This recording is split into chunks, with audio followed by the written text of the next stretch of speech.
deeper sleep, less wrinkles and heightened collagen production, better mood, happier babies. All of these are said to be effects of Dr. William Davis's L Reuteri yogurt that I'm going to show you how to make right now.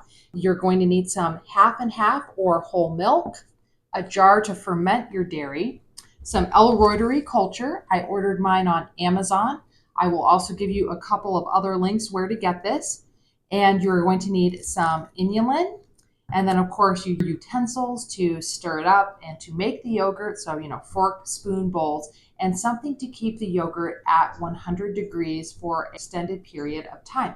But before I get into how you make the yogurt, I want to tell you some of the benefits of the yogurt and my own personal story. So, as I said, Dr. William Davis is the one to popularize this L. reuteri strain of bacteria that we are culturing in the yogurt today. There have been numerous studies done on it. It is supposed to actually increase your collagen production, and people have noticed that their wrinkles are less deep. Most people report, or the studies have shown, that they get better sleep. Babies who have this in their gut actually are less colicky and sleep better through the night. This strain of bacteria actually helps increase oxytocin, so it's supposed to help make you feel better. Dr. Davis cautions pregnant women not to take the yogurt because it actually can increase oxytocin production quite a bit. As most of you know, oxytocin is the feel-good hormone. I've even seen people comment that it has just really increased their sense of humor and helped them feel lighter and just more carefree. It's supposed to help with your immune function. And this is not just some strange bacteria that Dr. Davis came up with and decided to seed in our guts. This is actually something that used to be in everybody's guts up to about, I believe, 100 years ago. And then with the introduction of antibiotics and just modern life, most people do not even have this bacteria in their gut anymore. If you just Google the strain of probiotic, there's actually tons more health benefits. I know I'm not naming all of them here. And the wonderful thing is that once you start culturing a probiotic, you increase its intensity exponentially. And when you take probiotics in their natural form as a food form, they're actually so much more potent. You get 200 million probiotics per sachet. You are going to increase that number exponentially into the billions with each serving of this yogurt. And it was really interesting. I remember listening to a podcast with an Italian doctor. I will link it down below. And he was talking about in the studies that he had done, when we eat fermented foods, it is so much easier for them to take root and do good in our bodies. He made the comparison of regular probiotics kind of being like soldiers going into battle without any weapons, without any special uniforms or artillery. And the probiotics that are in food were like fully outfitted soldiers that are just able to do so much more against bad bacteria and really boost our immune systems and just help us more overall. For myself personally, I started taking this yogurt when I was about 8 months pregnant. I had seen an article on it and I ordered some of the probiotics and started culturing the yogurt. Now, as I said before, Dr. Davis does not suggest pregnant women take this yogurt. I didn't know that at the time. I'm not suggesting it. I'm just telling you what worked for me. But I noticed right off the bat when my daughter was born that she's my 8th child. My 7 previous children all had skin issues whenever I would consume gluten or dairy. Well, right after she was born, I started getting a bunch of meals from people. I wasn't careful about what I was eating, and I was expecting breakouts and rashes, but she had absolutely no reaction when I would consume problematic foods, which really surprised me. I didn't attribute it to the yogurt right away. And then I noticed that she started sleeping through the night around a month to 6 weeks old. I had never had that before either. Now, this yogurt is supposed to decrease colic and increase sleep quality. And then furthermore, my midwife was asking me, how have you been feeling postpartum? And I realized that I had not had my regular kind of bout of baby blues that I usually get within the first couple weeks after having a baby. Again, I didn't think it was the yogurt, but our raw milk source dried up and I stopped making the yogurt. I noticed that the baby started breaking out when I ate gluten and dairy, and she stopped sleeping so well and was getting a little colicky at night. So I'm definitely going to start making the yogurt again. I made my first batch last week, and now I'm going to take you along and show you how to make a batch for yourselves. Now, if this is your first time, you're going to be using a probiotic capsules, or what I used was this packet from Cutting Edge Cultures on Amazon. I like it because it's actually recommended by Dr. William Davis. And I knew I was getting the correct amount of probiotics, so I didn't have to measure and do half capsules or more capsules and calculate all that. And really, it was about the same price as most places that I found this L Reuteri. Since I made it before, I actually have a starter culture that I'm going to put in a couple tablespoons. Either way, you're going to either have your powder or your starter culture. And then you're going to need inulin. Now, this is important. It helps feed the probiotic and just helps you have a better outcome altogether. If you don't use the inulin, I have forgotten it before, you're going to have very runny yogurt. And inulin is a wonderful prebiotic. I actually use it just as a supplement. It has really helped our family to prevent strep. And you're going to take 2 tablespoons of that inulin and mix it in with your starter.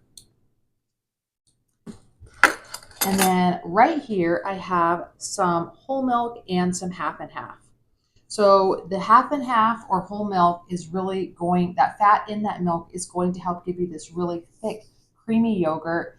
If you use regular milk, it will be fine, but this strain of probiotic really loves the fat. And I almost forgot to mention that you're going to need a quart or a liter of the milk or half and half to make this yogurt. That's what this recipe calls for. I'm actually doubling it when I'm making it, so you're going to see me making a half gallon. Sorry about that. I hope that's not confusing. Now I'm going to make a slurry here. So you're going to take about a half cup. It's not a huge amount of milk. You just want to get all these products evenly distributed. And one thing I forgot to mention, if you have raw milk, make sure that you pasteurize it first, or at least keep it at 180 for 10 minutes. The bacteria in the raw milk are going to compete with the L Reuteri, and you're not going to get a product that has all the L Reuteri microbes in it, and it's not going to taste very good. It's just not going to turn out. Secondly, when you keep the milk at 180 for 10 minutes, at least that much, you are breaking down the milk protein and just making for a better consistency with your product. All right, so I'm stirring this up and making a slurry. And then you're going to pour this into your glass container of choice. And I'm going to pour the rest of my milk in there. Oh, that was a mess.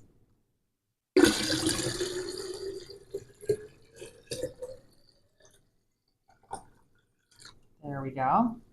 See, this is what happens when you get a little fat skin on the top after heating the milk. So note to self, don't let the skin form before you're pouring it. You're going to have to keep this yogurt at a different temperature than you would regular yogurt. So L. Reuteri is a little bit different from other bacteria, and it likes to be kept at a lower temperature. So you're going to want to keep it at 100 degrees Fahrenheit or 36 degrees Celsius for 36 hours. Now, the reason you want to do this is that it's really going to proliferate after 30 hours. From hour 30 to 36, Dr. Davis noticed in his lab that the bacteria just exploded in growth, and there were just a lot more microbes that you got in your end product. After that, they kind of started to die off. So some of you might be freaking out saying, I don't have a way to keep the yogurt at a temperature that's constant. Well, there are a couple ways. The way Dr. Davis does it, he does it with a sous vide. He sticks the yogurt in warm water, sticks the sous vide in there, and keeps it at a constant temperature. Maybe you have an Instant Pot Pro. You could use that and do an exact temperature.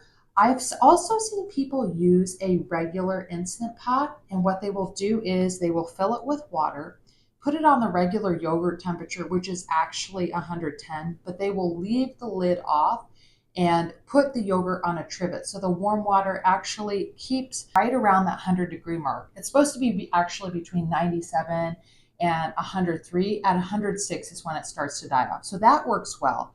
Another thing that people have said works really well is they will take the yogurt and put it in their stove with a big pot of water that's heated up to 100 degrees, and then just leave the oven light on and do that for 36 hours.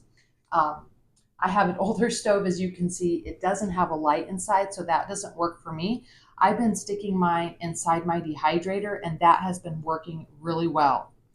All right, and it's all nicely mixed up. I'm going to put a lid on this, put it in my dehydrator downstairs, and then we're going to take a look at it after 36 hours, and I will show you the final product. So there you have it, some really nice, creamy, delicious yogurt.